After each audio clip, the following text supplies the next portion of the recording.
So we'll share a few thoughts with you this morning about our Torah portion, Ki Tavo.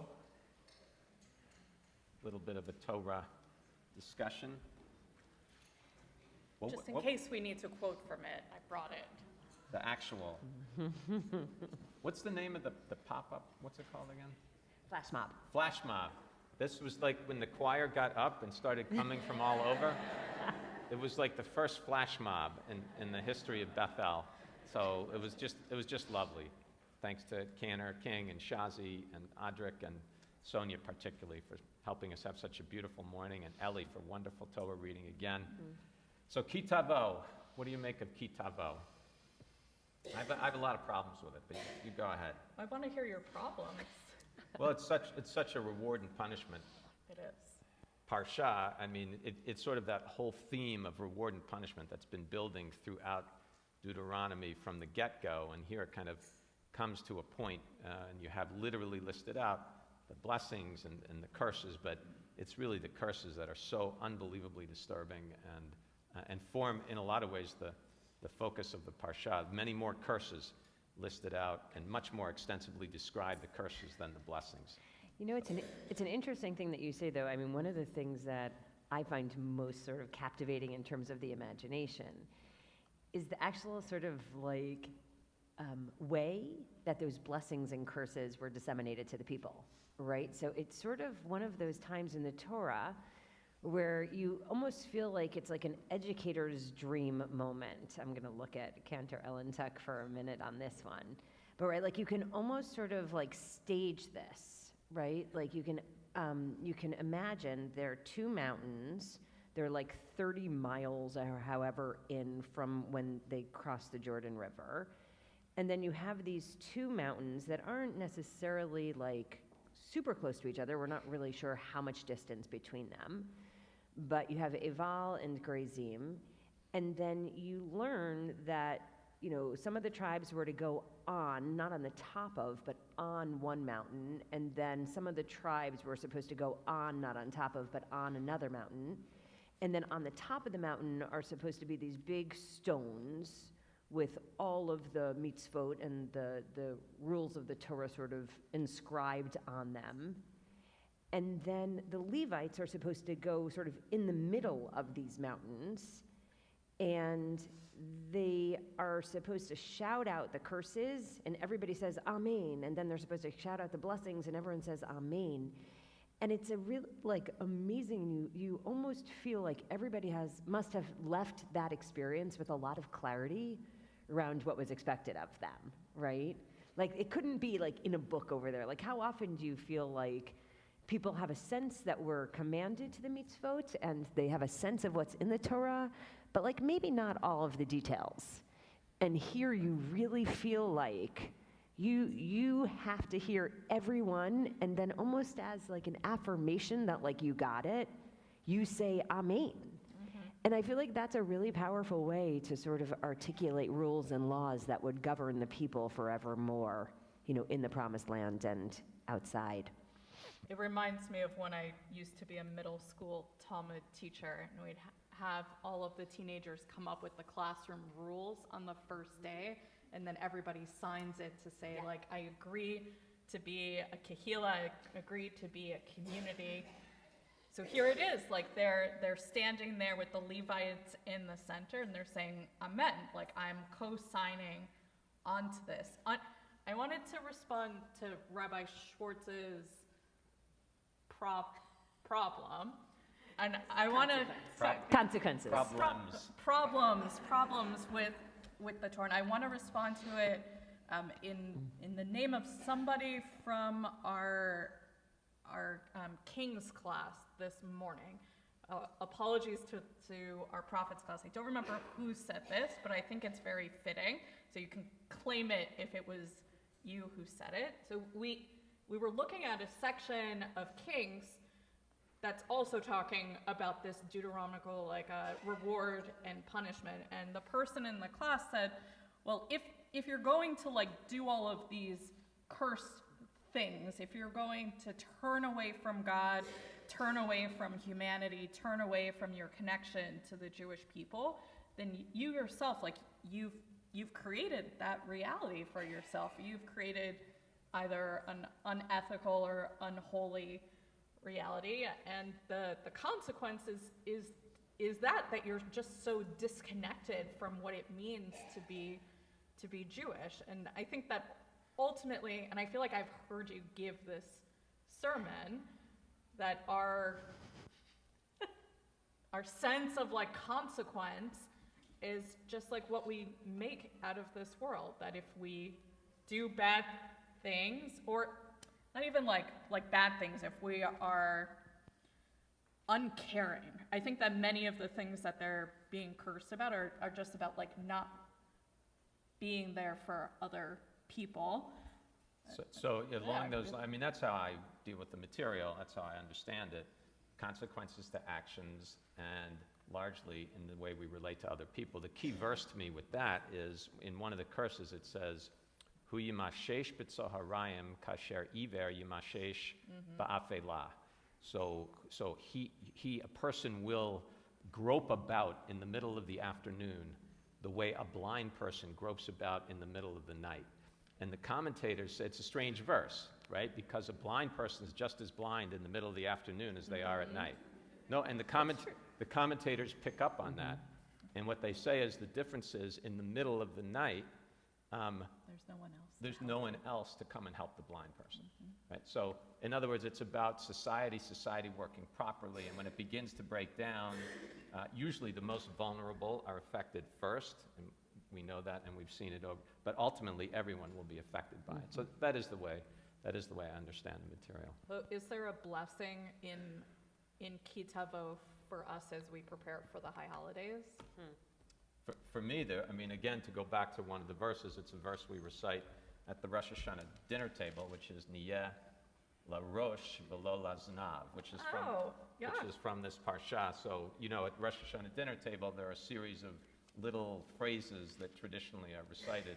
And one of them is Niyeh la rosh v'lo la znav. So we should be heads and not tails. And it comes from this parsha. It's also one of the interesting ways that it's almost like magical and mysterious way that the things that we're reading in terms of our scriptural passages leading towards the holidays really echo themes that we find when we arrive at the holidays themselves, both from the Torah portions and obviously the Haftarah as well. Other blessings, favorite blessings? For me, the phrasing that we saw in the blessings, blessed shall you be in your comings, and blessed shall you be in your goings, that are, for me, like the high holidays are about recognizing that our life is limited, and that every action that we take counts towards the span of our life, and hopefully all of our lives should be for a blessing. That our entrance into this world will bring about blessings, and that when we exit this world, that we shouldn't have too many regrets. That's beautiful. Amen. All from the Torah. And just one last thing, to shift away from the blessings and the curses and all of that reward and punishment stuff. And at the beginning of the Sedra, we have the Arameo Veda V passage, right? Which is a very well known. My father was a wandering Aramean, and you know that because it's in the Haggadah. It's a central passage in the Haggadah and actually becomes the core of the Midrashic section of the Haggadah. My father was a wandering Aramean and went down to Egypt, boom, boom, boom, boom. And the interesting thing about it to me is that in our Parsha, it's intended as part of the first fruits ritual. And the first fruits happens on which holiday? Shavuot. And yet we take it and we put it into the Passover Haggadah. So it becomes sort of the beginning of the Passover period through the counting of the Omer, and then kind of brackets that whole period because comes up again in Shavuot. It's just one long holiday. In a way it is actually, right? In a way it actually is, in an agricultural sense. But I think in many ways, like that section for me resonates like particularly deeply, this idea that even when you settle in a new place, right, like, as we're talking about the holidays, like even when you go into the next chapters of your life, that you should always like sort of start off by creating space to be grateful for what was and what is, and that you should always carry with you the past, right? Like you should have a memory of like our people all the way back, to the beginning of our time, and that sort of lineage and heritage and place from where we came, to recognize that that's what shapes us, and that's why we can move to the places we go, is because of the people that came before us and the history that we share. So that idea of really like showing up in a new place but carrying all that has been with us, there's something really beautiful, and really starting there and then expressing our gratitude. So along those lines, 100%, and I think that's also very yontifdik, right? That's a lot of what yontif, so it happens sort of communally, and that's Arameo Veit Avi, but it happens personally too, I think. So, but with Arameo Veit Avi, a weird thing about it, I've always thought is, so to Rabbi Saroken's point, what is the memory that we're asked to sort of create a foundation on? Two things specified. Yitziat Mitzrayim, which is Exodus from Egypt, and the other is Eretz Avat Chalav Udvash, that will be taken to a promised land. No mention of Sinai. No mention of Sinai, right? The revelation experience at Sinai, and this sort of short kind of history of the Jewish people. And you would think that Sinai would be in there, but it doesn't make it. Any thoughts on that? What are your thoughts on that? Yeah. I love, it's interesting. I went to back to school night this week for Maya, who's in Ellie's class. She's in 11th grade now somehow.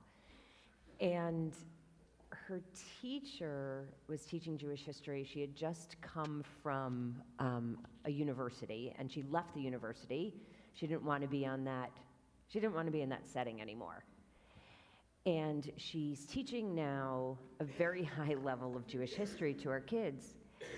And she said that she wasn't going to be teaching about the things that Jewish studies typically teaches. Like she wasn't going to be doing the expulsions and the Inquisition and the pogroms and the Shoah. Like that is oftentimes how Jewish history is taught, right? Dara Horn says like people love dead Jews. Like that's how we teach Jewish history. But what she was going to focus on is all of those stretches in between where the Jewish people and Jewish life was thriving. And I thought that was such a beautiful and refreshing approach. And I think in some ways, these moments that we're remembering are moments of hope and possibility. And that's like also an important thing to hold on to as we move forward.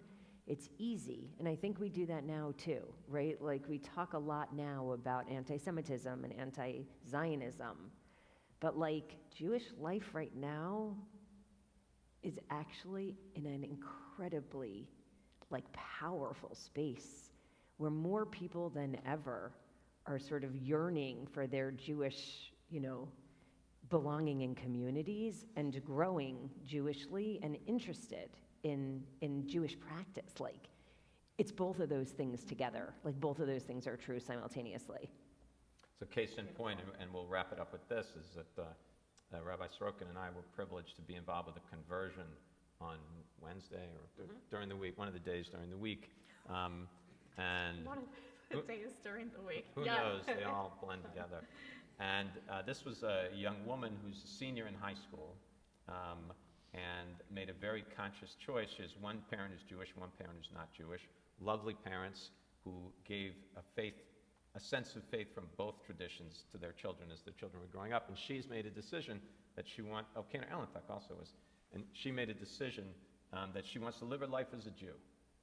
And such an interesting time and challenging time to make that decision. But when you see that sense of, the importance of Jewish life, Jewish tradition, carrying history, right, and yet looking towards a Jewish future in a 17, 18-year-old person who is consciously embracing that at a very difficult time for the Jewish people, you say, there's tikvah, for sure. Yeah.